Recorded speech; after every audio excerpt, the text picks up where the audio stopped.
They see the movements, not the motor. The smile, not the self-discipline. The calm, not the chaos it took to build your center. You walk into spaces and they assume you've always walked that way. Like your confidence is native. Like your boundaries are effortless. What they don't see are the nights you had to hold yourself together with silence. The years you molded your instincts away from people-pleasing and into self-protection. They look at you like a symbol, but you are a structure. Layered, tested, often misunderstood. You're being watched by people who only ever studied surfaces. And when someone who has never done the inner work tries to define you, they fail. Because they're seeing you through their own limitations. Your depth doesn't compute. Your focus feels unnatural. Your growth unsettles their stagnation. They're not just watching you, they're studying you, measuring their own inadequacies against your self-composure. You can feel it. The subtle shift in the air when you enter. The way people pause mid-thought, recalibrate their posture, sharpen their words. You don't need a spotlight. Their discomfort is confirmation enough. They can't place you in a category. You've outgrown every label they used to feel superior. And now, you're dangerous. Not because you threaten them directly, but because your presence questions they've spent years avoiding. You make them confront the habits they've rationalized, the mediocrity they've justified, the cowardice they've renamed as peace. They can't fathom a reality where someone doesn't need their validation to feel complete. So they stare, sometimes with admiration, often with envy, but always with confusion. The most unnerving thing about you now is that you don't seek to be understood. You operate from self-recognition. You no longer move to prove, to perform, to persuade. And that disturbs people who are used to others bending under social gravity. Your refusal to shrink unsettles the order they've built around appeasement. You're not rooted. You're not detached. You're deliberate. And in a world trained to reward obedience with acceptance, your autonomy makes people nervous. They don't know where to place you, because you refuse to place yourself in their hands. And the moment you stopped asking for direction, you became untrackable, still visible, but no longer available for projection. There's something psychologically threatening about someone who no longer over-explains. You used to give reasons for your quietness, your boundaries, not your decisions, not anymore. Now your no ends at the period. And that simple punctuation has become your signature. They observe you hoping to find a crack, some evidence that your growth is a fade, that your calm is conditional. But your silence doesn't offer that. It offers mystery, and mystery makes them spiral. Because they want to measure you with tools designed for the version of you that no longer exists, the version that needed reassurance, the version that apologized before speaking. That version is gone, buried beneath miles of self-respect they don't know how to navigate. They can't connect with you because you're not reacting. You used to flinch at every tone, interpret every delay, chase every cold glance. Now, you stay still. Stillness has become your edge, and when you don't flinch, they project. They poke, waiting for the emotional signature they used to depend on. But all they find now is neutrality, but not indifference, but authority over your inner weather. You've created an internal climate that no longer shifts with their forecast. And that self-governance, that spiritual autonomy, that's terrifying to people who've only ever known how to control through chaos. They don't know how to reach someone who doesn't need to be rescued or convinced. When you become psychologically sovereign, people start treating you like a riddle. They assign intentions you don't have, motives you've never considered. Why? Because they can't sit with the simplicity of your freedom. Freedom without malice, distance without hostility, clarity without cruelty. That breaks their worldview. You are being observed not just out of curiosity, but out of necessity. They want to learn how you pulled it off, how you detached without drama, how you healed without a parade. They can't imagine doing it themselves, so they try to reduce it in you cold, call it fake. But deep down they know what it is. It's ownership, and ownership, when done with grace, it doesn't just stand out. It threatens the entire system of dependency they still live in. You've become the reflection they weren't ready to see.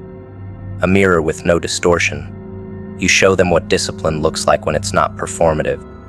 What healing looks like when it's not curated for social media. What boundaries feel like when they're not weaponized, just lived. And because they don't understand your wiring, they assume there's something wrong with it. But you're not broken. You're built, designed by experience, sharpened by solitude, calibrated by your own intuition. That makes you unreadable to people who only understand loudness, chaos, or emotional bribery. They are watching, yes, but not to support you, to see if you slip, and you won't. Because when you've rebuilt from the inside, the outside no longer shakes you. Every interaction now is filtered. You don't entertain just anyone. You're not rude. You're selective. That offends people who think access is a right, not a privilege. But you no longer give energy to those who haven't earned proximity. You don't explain this. Your presence enforces it. And that's what burns the most. That they no longer have a say in your identity. You are no longer collaborative about your worth. You dictate quietly, consistently.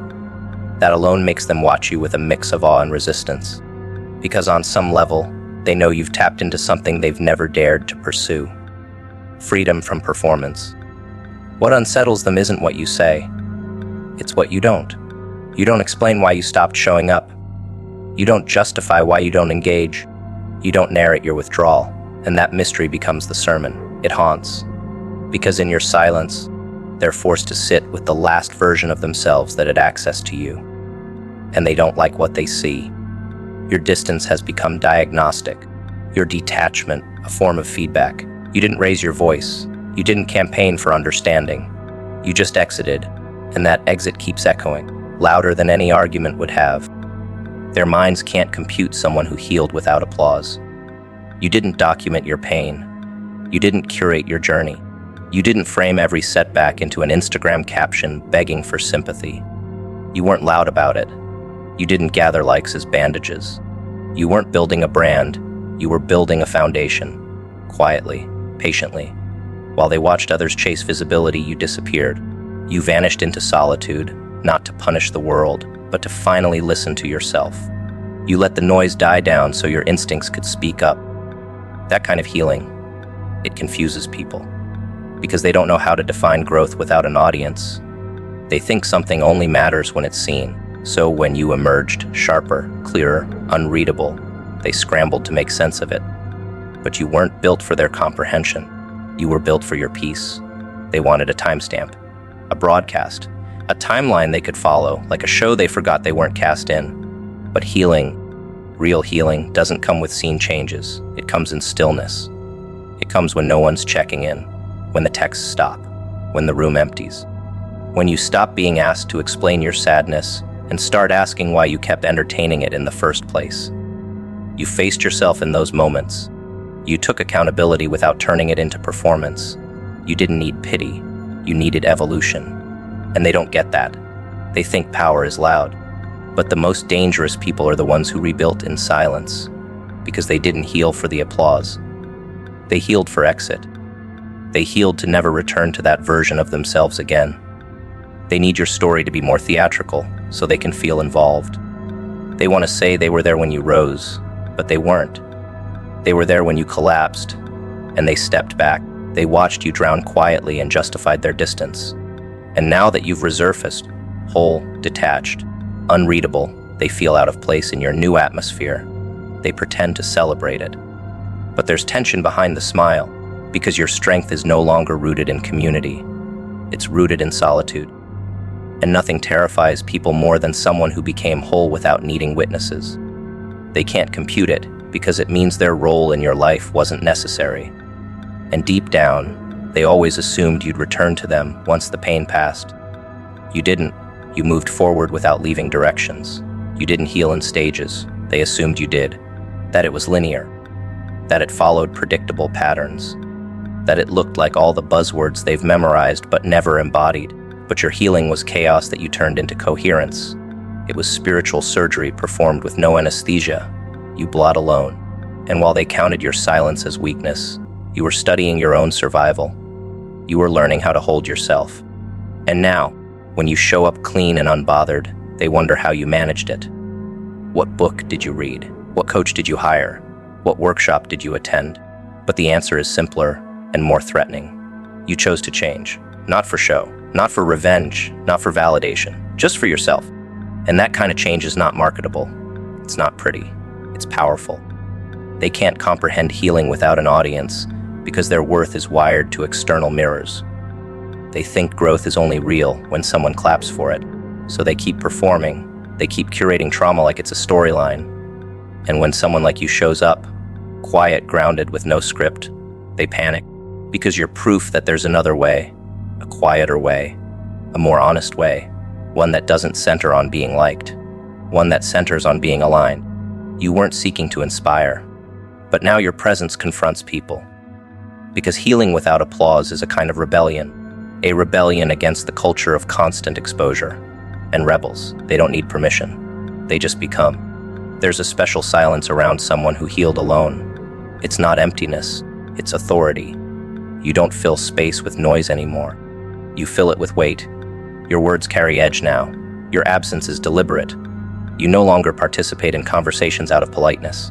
You no longer entertain explanations just to smooth over tension. Your healed self is not looking for harmony, it's protecting peace. They can't compute that because their understanding of maturity is still performative. They see you as aloof. But you're just unavailable for roles you used to audition for. You didn't heal to become palatable. You healed to become whole. And whole people don't break themselves into pieces just to be digestible. They search for drama because they're unfamiliar with depth. So they interpret your quiet as a setup for a storm. They're waiting for the next emotional plot twist. But it never comes. Because you've exited the narrative entirely. You're not in the cycle anymore. You're not writing sequels to relationships that should have ended in the first act. That alone rewires your identity. And when your identity shifts that drastically, without a stage, without a script, without applause, it unsettles those still addicted to performance. They can't relate to the version of you who doesn't need to be seen to feel real. And that's okay. You didn't grow to be understood. You grew to be free. Every healed person eventually learns this. If your transformation threatens their illusion of you, they'll either reframe the story or distance themselves. You'll be called fake, cold, selfish. Not because you are, but because those labels help them stay comfortable in the presence of your evolution. And still, you won't respond. You'll let the silence grow. Let your distance speak. Because the most powerful statement you can make after healing is to need nothing from those who once believed you couldn't live without them. Your healing was the closing of a chapter they never imagined would end. And now that it has, they don't know what role to play in the new story because there's no stage left. They can't map your growth because it didn't follow their emotional blueprint. You didn't post about it. You didn't announce the breakthrough. You didn't seek sympathy. You sought understanding and found it inward. You learned how to console yourself, how to challenge your thoughts, how to stop craving closure from people who profit off keeping the wound open. That's the part they don't understand. You became your own healer, not through magic, through brutal honesty, through letting the old you fall apart completely without rushing the rebuild. They can't comprehend that kind of discipline, that kind of internal power. So they observe it with suspicion. But you don't owe them explanation. You owe yourself protection. Your peace doesn't just unsettle them, it reorders their perception of what's even possible. They had you coded a certain way, fragile, reactive, easy to rattle, someone who confused loud presence for strong identity. So when you began to move differently, slower, quieter, intentional, it didn't feel like maturity to them. It felt like disruption. Their framework for who you were began to glitch. Because peace, true peace, is not just silence. It is a refusal to be baited, a refusal to be emotionally evicted from your center. And you no longer negotiate with chaos. You greet it like an old friend you outgrew. That shift breaks people who relied on your imbalance to feel centered themselves. They used to provoke emotion to prove their influence. Now, your lack of response doesn't just disarm them, it dissolves their illusion of power. They studied your triggers like piano keys, knowing exactly which notes made you shiver, which phrases made you defend, which silences made you spiral. They mistook access for intimacy. But now they sit across from you and realize the piano is unplugged. The same moves don't work. The same patterns don't provoke. And the calm that once felt like withdrawal now reads like ownership. You've reclaimed something they never thought you would, your emotional bandwidth. And that reclamation forces them to reassess what they thought was static. You were their case study in predictable vulnerability, but peace made you unpredictable. Because it's one thing to fight your demons, It's another to make peace with them. And when you do, no one else can summon them at will. That's what's dangerous now, your emotional sovereignty. You became the glitch in their control system. They were calibrated for a world where people like you need reassurance, overcommunicate, second guess. And you once did. You once offered constant context for your truth. You used to narrate your exit so they wouldn't feel abandoned. But now you walk out of rooms that insult your spirit and say nothing. You don't announce your growth. You embody it. You don't hint at your standards. You live by them. And in doing so, you've created something few people are prepared to face: an individual who is emotionally self-contained, who does not beg, who does not chase, who does not exist to soften the edges of others' egos. Your peace became a mirror, and in that mirror, they saw the parts of themselves they had hoped to project onto you forever. There's a violence to peace when it's earned. Not the kind that wounds, the kind that confronts, the kind that says, "You can't access me through the methods that used to work." You've stepped into a version of yourself that redefines the emotional ecosystem. Where once there was panic, now there's presence. Where once there was survival, now there's strategy. They see it in your eyes before you speak. That you're no longer reacting, you're responding with brevity, with clarity, with restraint that reads like steel. And those who depended on your old wounds to maintain the connection, they are scrambling because your stillness became structure. And structure doesn't accommodate instability anymore.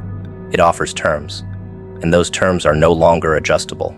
You stopped asking to be understood. That was the turning point. You realized that comprehension is not a prerequisite for self-respect. And once that switch flipped, everything around you began to distort for them. You weren't difficult. You were no longer accommodating dysfunction.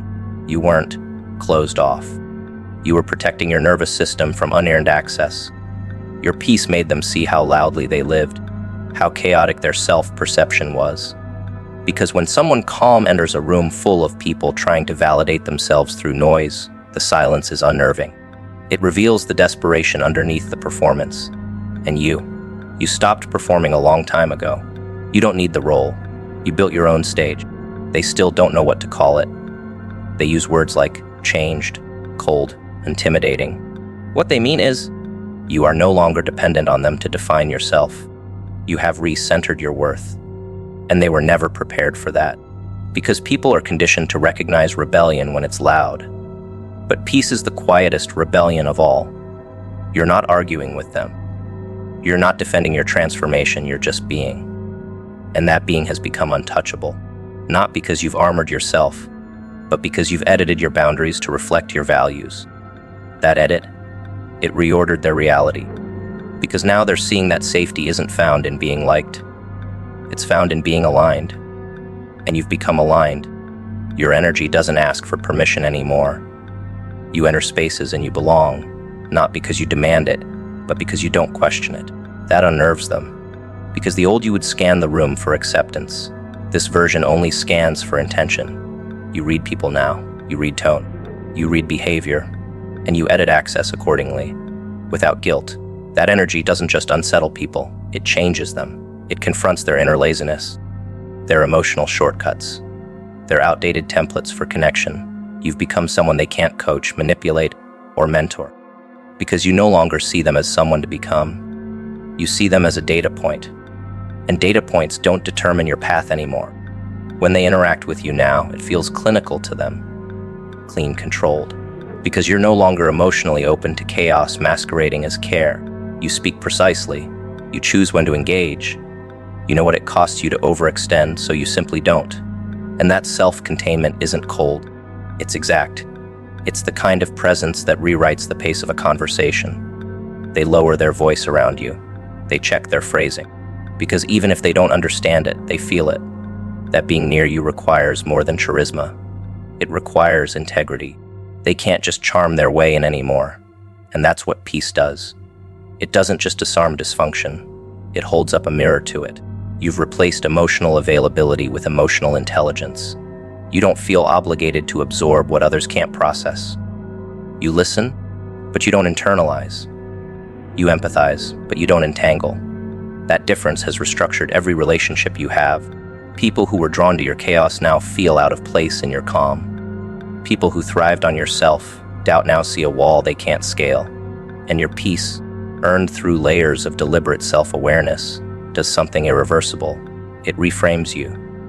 It tells the room this person is not here to carry your weight, and once you send that signal, everything changes.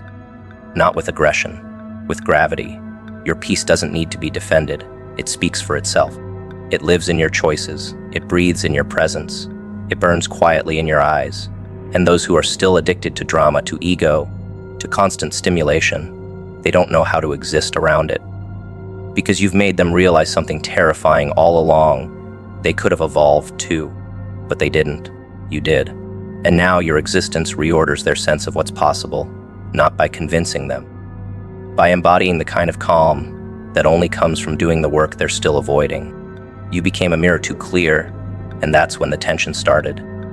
Not because you attacked anyone, not because you exposed them out loud, but because in your stillness, in your calm refusal to contort yourself for validation, they saw everything they had been avoiding. You never needed to criticize them directly. You just existed without the chaos they once used to control you. Your healing stripped away their camouflage. Your silence echoed truths they weren't ready to name. And when they stood in front of you, this new version of you, carved in boundary and refined by solitude, they didn't see admiration, they saw reflection. And reflection can be cruel when someone has spent years hiding from it. They looked into you expecting their usual image to bounce back. The image of dominance, of familiarity, of manipulation masquerading as closeness. But this time the mirror didn't cooperate. This time, they saw themselves without the costume. They saw how inconsistent they had been, how entitled, how careless. And your presence didn't excuse it. You didn't flinch. You didn't comfort their discomfort. You didn't offer a softened version of the truth. You simply reflected it. And because you didn't interrupt their realization, it struck harder.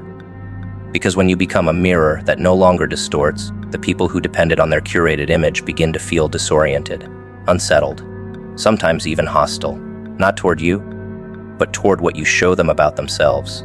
You once blurred the image to keep the peace. You dimmed your insights, softened your tone, made excuses on their behalf, hoping that gentleness could save the connection. But clarity has a cost, and you paid it. The cost was their approval, their comfort, their need to be right, unchallenged, unbothered. You outgrew the fear of conflict. You outgrew the need to be liked. And now, your existence alone delivers the truth like a blade, not because you aim to cut, but because clarity always has an edge. You didn't become sharp to harm. You became sharp to survive. And now anyone who stands too close must either evolve or retreat. They weren't prepared to be seen so clearly. Most people build their self-esteem around how well they're able to deceive others and themselves. They construct identities that rely on being misunderstood in just the right way. But you're past that. You see through the performance. You hear the gap between their words and their energy. You read the silence more fluently than their sentences. And the moment you stopped pretending otherwise, they began to flinch. Because people will say they want truth until they find someone who reflects it without filter. You didn't offer emotional editing. You didn't reframe their flaws as quirks. You let the reality land. And in that honesty, they saw their own duplicity. You didn't have to say it. You were it. You became someone who sees too much and says too little. That combination unsettles the room. Because they can no longer manipulate you with chaos. You don't get pulled into their spiral. You watch it detached, diagnostic. Your face doesn't offer relief. Your silence doesn't offer an exit. That's where the power is now. You reflect without expression. You mirror without interpretation. You don't adjust your posture to make them feel less exposed. And that decision, that discipline, forces them to feel their own weight for once. They call it distant. They call it cold. But it's clarity. And clarity is confrontational only to those who've made comfort out of denial. There was a time when you blurred the truth out of fear of rejection, of loss, of being too much. But you learned that filtering your insight only delays the betrayal, because it always comes back around. You either betray them by telling the truth, or betray yourself by withholding it. You've chosen yourself now. That choice makes you magnetic to people who are ready for growth, and intolerable to those who are not. Your mirror is clean now, polished by solitude, by discipline, by the decision to be honest even when it costs you proximity, and proximity was never the goal. peace was. Truth was, alignment was. You reflect what's real, and they either elevate or disappear. There are some who still try to get close, hoping you'll blur again. They test your edges, throw bait, remind you of the version you used to be. But it doesn't land anymore. You've stabilized. They can't provoke what you've already processed.